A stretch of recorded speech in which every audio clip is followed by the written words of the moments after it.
In the headline, gunmen attack Abuja estate, kidnap 11. Police rescue 14 kidnapped victims in Zamfara. Fuel scarcity bites harder in Bauchi, residents blame independent marketers.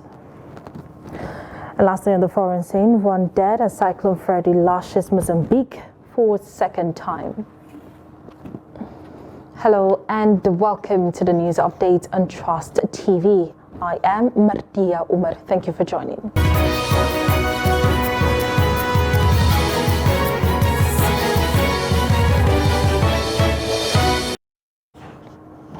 And now the news in detail. No fewer than 11 residents have been kidnapped by gunmen at the Girl Homes estate along Kachibiu in Kubwa area of the Federal Capital Territory. The gunmen, numbering about 20, were said to have stormed the estate around 11:30 p.m. on Friday. A resident of the community who identified himself as simply Hassan told our correspondent on the phone that the victims were captured from two separate apartments in the estate. When contacted, the spokesperson for the police in Abuja, SP Josephine Ade, confirmed the incident. She added that the police and the estate security are combing the bushes in the area to ensure that the victims are rescued. She urged residents of the area not to panic, calling on them to help the police with credible information that could lead to the arrest of the assailants.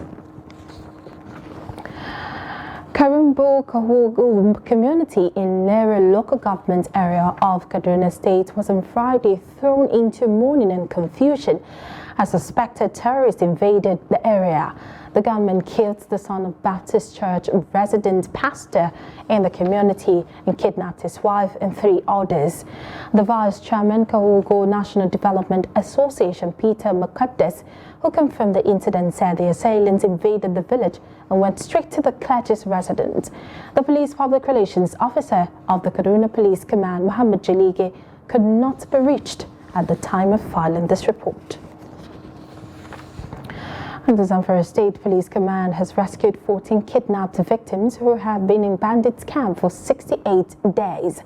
The spokesperson for the command, Muhammad Shehu, said the victims were rescued by the police tactical operators in conjunction with the vigilante group during a mop-up at Mahaye Forest in Tafe local government area of the state.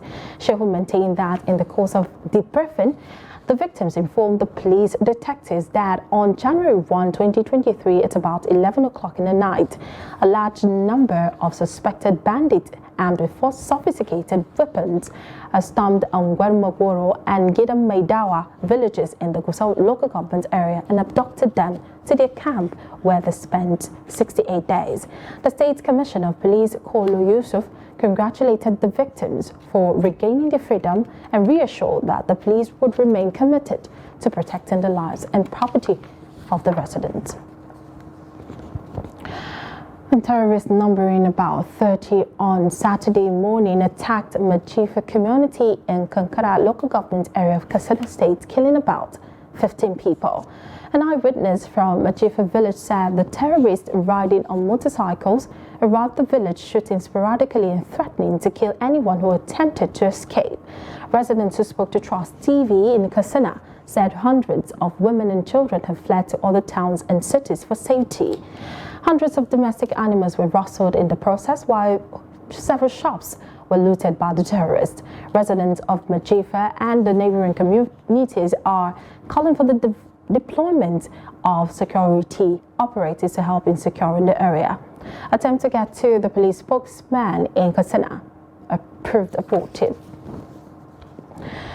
And now to Borno State, where the governor, Babagana Zulum, paid a sympathy visit to families of 30 fishermen killed on Wednesday by terrorists of Mugdolo village, Gampuru Ngala local government area of the state.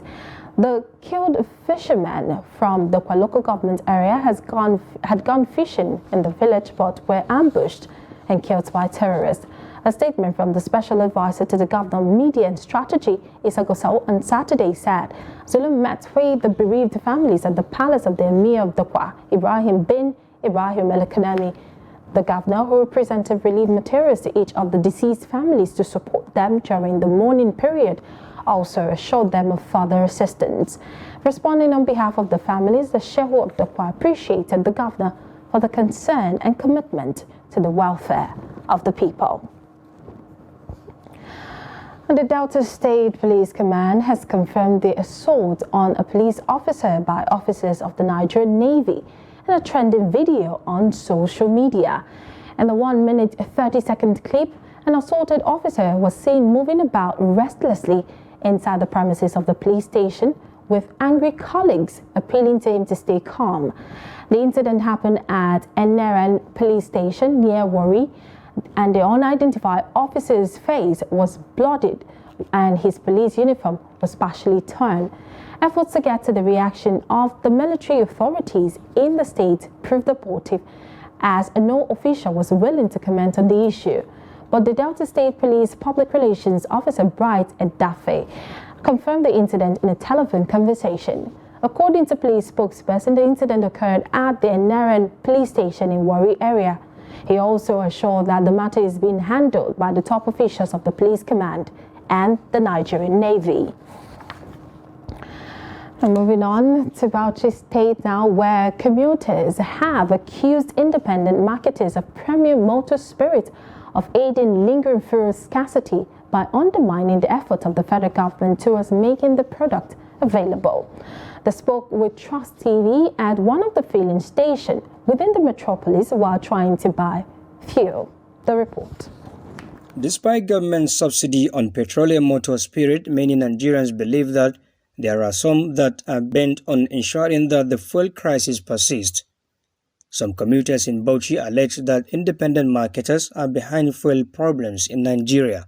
Deliberate attempt in the sense that the people are very much, especially the marketers in the business, they are undermining the effort of the Federal Republic of Nigeria. And at the same time, most of the reason why all this lingering situation and this fuel scarcity, it is just something that is so artificial against the interests of the masses. At the same time, I don't look at it like it is a situation that some couple number of people, or it is the federal government, whatever. No, rather that it is just some few people that are undermining any effort available as far as the federal government is concerned. This alleged sabotage by marketers, some say, makes many to spend days on queues at filling stations without getting the product unless they cut corners. This fuel scarcity is biting harder with every passing day. We usually spend the whole day or even more on queues before getting the product. We are appealing to government to do what is right to end this fuel crisis. You can get to a filling station with government price, but you won't find fuel to buy. But when you approach black marketers, you realize they have fuel. That is the situation we find ourselves in. The chairman, Independent Marketers Association of Nigeria, Bauchi chapter, says instead of firstly accusation of the association, Nigerians should thank them for their efforts toward ensuring that end users get the fuel. In Bauchi State, we used to sell the product below government price. That means whatever is going on, we are helping the Nigerian masses to get the fuel at all costs. We knew what we are going through to make it happen. I believe no one can deposit their money and wait to get the fuel when it is available. But we do that to help people. We spend millions to get fuel to end users in the country. We are really trying our best. He also confirmed that Nigerians are buying fuel at a cheaper rate compared to other countries of the world and urged them to be patient with the current scarcity, which according to him will end after the 2023 general elections. Adam Imam, Trust TV News. And now to election matters. Labour Party has accused the Independent National Electoral Commission, INEC, of frustrating its petition against the outcome of the 2023 presidential election, threatening to occupy the Commission's offices nationwide over refusal to allow the party to inspect electoral materials used in the presidential and National Assembly elections. Spokesman of the Presidential Campaign Council of the party, Yunus Otankwo, told a press conference in Lagos that INEC is disobeying court order by its action. Abbas Ibrahim Dalibi now reports. The Court of Appeal in Abuja has granted an order directing the Independent National Electoral Commission to allow the party to inspect electoral materials used during the presidential election held on February 25th. Yunus Atanko said the order of the Presidential Election Petition Tribunal was duly served on INEC on March 3rd, though the Commission's lawyer were in the court when the order was made. The action of INEC under reference also constitutes, for all intent and purpose, an act of judicial insubordination and willful refusal to comply to the order of court. As we speak, INEC has chosen to obey the order of court given to it to configure the BVAS machine, which they are doing right now, and ignoring the order granted to us to inspect the electoral material. He said the party also sent a letter to the Commission on March 6th, reminding the electoral umpire that it is to comply with the access order, treating that the Labour Party will ask its supporters to stage a protest at the offices of the commissions over the refusal to obey the court order. We therefore call on the general public to note the level of lawlessness and bizarre disobedience to lawful order of a court by an important statutory agency such as INEC, and which is a well-calculated attempt to undermine and frustrate the presentation of the petition by the Labour Party and its presidential candidate, and before the tribunal in good time. The spokesman noted that while INEC has refused the party access to the election materials, the Commission has started configuring the VBAS machines without the representatives of the parties in the case in attendance to confirm the data that is protected. We therefore want to state that we will not fail in our duty and responsibility given to us as mandated by the Nigerian people to ask our supporters to march down to INEC offices nationwide in a non-violent protest, which is allowed by law. This is to curtail the flagrant disobedience to court order by INEC and any other institution who may wish to do so now or in the nearest future. Tanko also maintained that Peter Obi won the election from the results submitted by its party agent from the polling unit, urging Nigerians to vote for candidates of the party in the rescheduled March 18 governorship and state assembly elections. Abbas Ibrahim Alibi, Trust TV, Lagos. You're watching the news update, but still to come. We'll take a look at how electricity supply restoration excites Maiduguri residents. Details of the story and more after the break. Stay with us.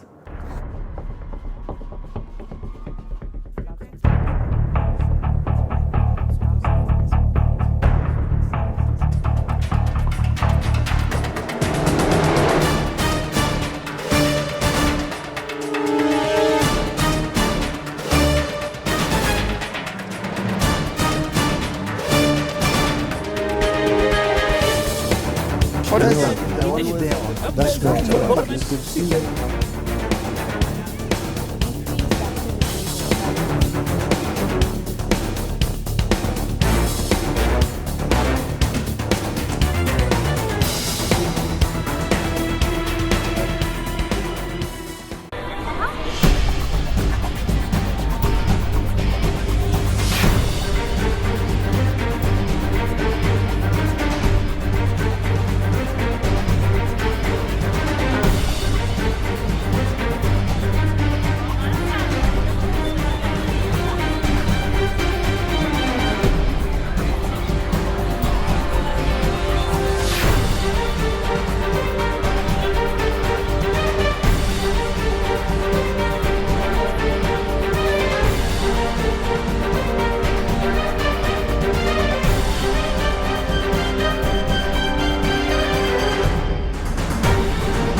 TV, documenting the Nigerian story.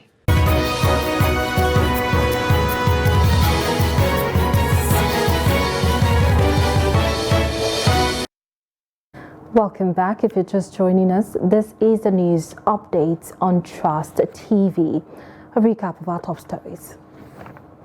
We told you earlier that gunmen attack Abuja estate, kidnap 11, and the police rescue 14 kidnapped victims in Zamfara. And moving on, the Bayelsa State government on Saturday called on the Central Bank of Nigeria, CBN, to respect the judgment of the Supreme Court and ease the hardships of citizens caused by the new Naira policy. The government also appealed for calm amidst the challenges faced by Nigerians following the Naira redesign and cashless policy introduced by the CBN. The government made the call in a statement issued by the State Commissioner for Information and Orientation as well as Strategy, Chief Ayibaina Duba, following protests by residents of the state over the policy. It appreciated the pains of the residents caused by implementation of the Naira redesign policy and the Supreme Court ruling on the old 200 Naira, 500 Naira and 1,000 Naira currency notes. It urged the CBN to clarify the validity of the old Naira notes being reissued by the banks after the Supreme Court judgment. Residents of Maiduguri have expressed happiness over the recently commissioned 50 megawatt gas power plant in the state capital. Prior to the commissioning, Maiduguri had experienced blackout due to electrical disruptions occasioned by attacks from insurgents. Beatrice Kurotsi has the rest of the story. Maiduguri city is now experiencing near steady power supply from the national grid after suffering several interruptions caused by Boko Haram terrorists. The restoration of power supply in the Borno capital received a boost with the recent commissioning of the NNPC 50 megawatt gas plant by President Muhammadu Buhari to serve as an emergency source of power should there be any cutoff from the national grid. Some Maiduguri residents expressed happiness with the new development. Because of the light, we have started feeling better compared with before. Because before the coming of this light, hardly you see us. When you come to the shop, you see us sleeping, sitting down, chatting, and that is all. But because of the light now, you can see that we are very busy. Even when you people come, I just have to attend to your interview. In fact, we are very grateful, and we have got very much improvement in this Borno state particularly. Because we have here for so long, almost 1 or 2, getting to 1 to 2 years without light. For the light that we have, we are very, very happy because we are using the light for many different things, cooking, gas, hot plates, fridge. Lights have different types of use. So most especially like this time that there is heat. They noted that the gas plant, though not yet functional, will end total blackout in the state when operational and prayed that it comes alive sooner than later. Well, maybe with this commissioning this project, by the wish of God, they will get sufficient light, because they will say they will distribute this light all over local government that they don't benefiting light before. Let the light be available, let it be affordable so that the masses can be able to pay for it. Because it's not saying that we have the gas plant. Yes, we will have the light, but if we cannot pay for it, it's still back to square one. The return of electricity to the metropolis is a sigh of relief as it will boost economic activities and also lessen the effects of the hot season. Beatrice Kurotsi, Trust TV News, Maiduguri. That's definitely a sigh of relief there. But with the postponement of the governorship and state assembly elections to March 18, several universities have extended the resumption date and academic activities. The Independent National Electoral Commission (INEC) had announced a one-week delay of the elections earlier scheduled for March 11 for reconfiguration of the bimodal voter accreditation system, the BVAS machines, used during the presidential and National Assembly elections to two weeks ago.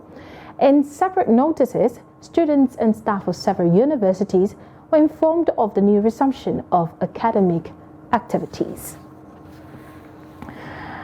And now to news outside the country. A cyclone Freddy has hit Mozambique for a second time in 2 weeks, killing at least one person, ripping roof off houses and prompting a lockdown in one port town, according to residents and local media. It was the second time the cyclone has struck Mozambique since it was named after being spotted near Indonesia on February 6. At least 27 people died the last time the storm pummeled the region. The United Nations Office for the Coordination of Humanitarian Affairs said Freddy made landfall in Mozambique in the Kalimani district of the central Zambezia province as a tropical cyclone. It said there was a high risk of flooding in Zambezia and neighboring Nampula province. Water levels of several river basins were already above the alert level, it added. A state broadcaster, TVM, said one person died when his house collapsed and that power utility had switched off the electricity completely as a precaution. Also, South Africa's anti-corruption watchdog has cleared President Cyril Ramaphosa of any wrongdoing in a preliminary report into a cover-up scandal that has tarnished his reputation. That is according to local media reports. The public protector said it was notified implicated partners of the preliminary findings of its probe over the theft of large amounts of cash from Ramaphosa's luxury Falafala farm, something the president is accused of having attempted to conceal. Ramaphosa's spokesman Vincent Magwenya said that the president received the report, and details of which have been leaked to local media. The scandal, which erupted in June, involved about $500,000 in cash that Ramaphosa acknowledged were stolen from beneath sofa cushions at the ranch. And in sports, Britain's Leigh Wood has said he wants to invoke a rematch clause against Mauricio Lara for a fight this summer. Wood was stopped by Lara last month, which saw the Mexican crowned WBA featherweight champion at Motor Point Arena in Nottingham. Wood and Lara have been linked with a possible fight against former two-time world IBF featherweight champion Josh Warrington. Lara has faced Warrington twice, viciously stopping him in 2021 before a second fight was brought to a halt because of a cut to the Mexican's head. Matchroom promoter Eddie Hearn represents Wood and Warrington and could pursue a third fight between Warrington and Lara. And still in sports, Ireland's Katie Taylor will have to become a two-weight undisputed world champion when she takes on England's Chantel Cameron in Dublin on May 20th. The meeting with world light welterweight champion Cameron at the 3 Arena will be a first professional fight in Ireland for Taylor. The Dubliner challenged Cameron to the fight on Instagram earlier this month. She said she would be happy to move up in weight and has now got her wish.